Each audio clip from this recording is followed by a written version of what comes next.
Men have fought over the Riverlands since the Dawn Age, though that's to be expected of things that rest below the neck.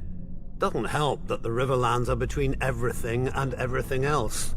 The Westerland's gold, the Reach's grain, the Vale's rock, and the North's snow? House Mud once ruled as the kings of the rivers and hills, but after 1,000 years their line was exhausted and fell to the Storm Kings, who fell to the Ironborn. I suppose after years of drowning at sea, our rivers look pretty attractive to that race of pirates and rapers. Never mind that their monstrous castle, Harrenhal, was too large to staff and garrison. It turned out the Ironborn wouldn't be there long enough to bother. Aegon Targaryen landed to our south, and, as had many before him, liked the look of the Riverlands. My ancestor Edmund Tully led the desertion of Riverlords to his cause, and was rewarded by getting to watch King Harren burn in his own tower. Unfortunately, that's not all Edmund got. House Tully was named the Lord Paramount of the Trident, which means we had to keep in line all those lords who hadn't governed themselves for thousands of years. We were now responsible for aiding the Malisters at Seaguard against the pouting Ironborn whenever they got cheeky.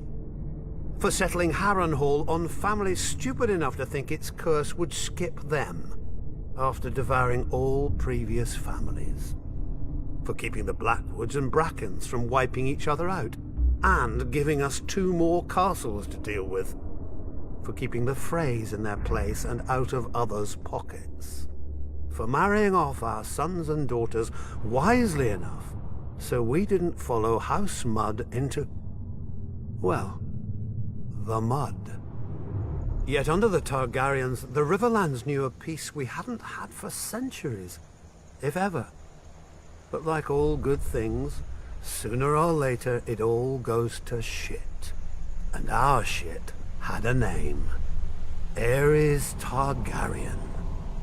Westeros has had its share of Mad Kings, but usually they had the sense not to bully more than one powerful house at a time. Aerys soon blundered into a triple alliance. The North, Stormlands, and Vale rose against him. But of course, where do you think most of the blood was spilled? My brother Hoster guaranteed the answer to that with the marriage of my niece to Eddard Stark, the Warden of the North. At least Hoster didn't send her to Robert. So, the Riverlands joined the war against the Mad King, and it was on one of our rivers that Prince Rhaegar died, sealing the fate of his dynasty. Robert was a great soldier and a horrible king. Drinking and whoring are their own brand of madness when you sit on a throne that everybody wants. He died, and another war started. Again the armies marched. Again the Riverlands burned.